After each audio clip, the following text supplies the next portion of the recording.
If you and your parent ever considered putting together a transfer on death deed, then we have a conversation today that you would want to listen to. My name is Edmund. I'm Jennifer. And I'm Cindy. We are the attorneys here at Amity Law Group. So we get a lot of questions about transfer on death deeds, especially for residents of California. A lot of people these days are using it as an alternative to living trusts. And in this video, we're going to show you some of the scenarios where it might not be the best idea. So first, what is a transfer on death deed? So this is a type of deed that's recorded against the property. And so property owners, you can name, a beneficiary on your actual title. So in case something happens to you, then all they need to do is present a certificate of death and, their ID, and then have some paperwork processed, but they'll be able to transfer that house and that property to, the named beneficiary. So the transfer on death deed will, if done properly, will avoid probate, which is a very long process and a process that can get very expensive.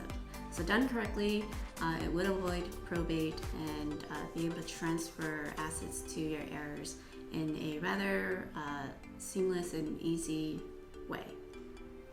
But it doesn't necessarily apply to all scenarios. So there are some scenarios in which a transfer on death deed is not ideal.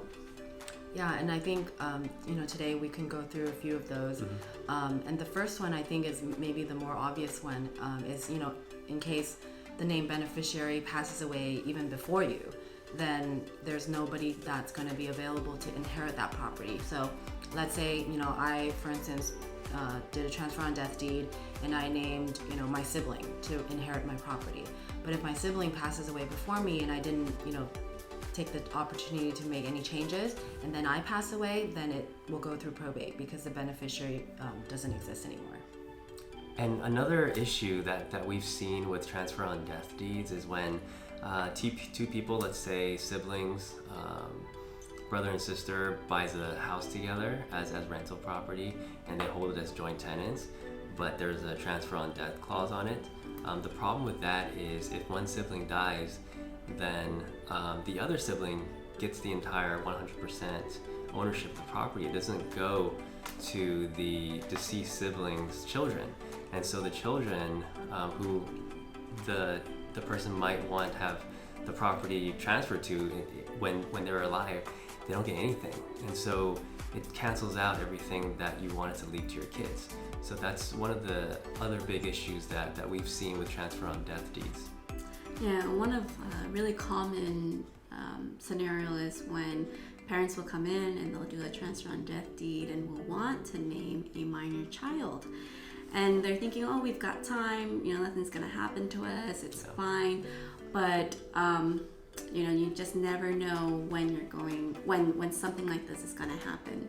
So there have been situations where our clients will come in and there is a minor that is on a deed, and when that happens, the minor doesn't, because it's a minor, they can't legally hold title. So in order to benefit from the asset, if they want to sell it or refinance it, they'd have to get a guardianship appointed for the minor child in order for them to receive the benefits of this asset.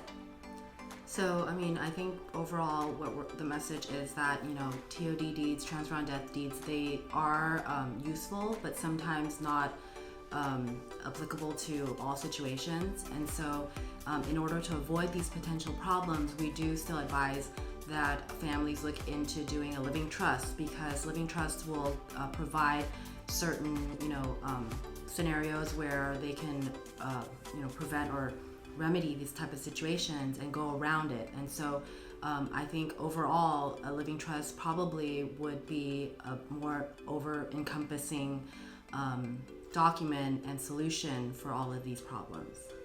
Regardless, speak to an attorney before making any changes on your deed for the properties you own. Don't always rely on real estate agents or mortgage brokers. They don't know the law.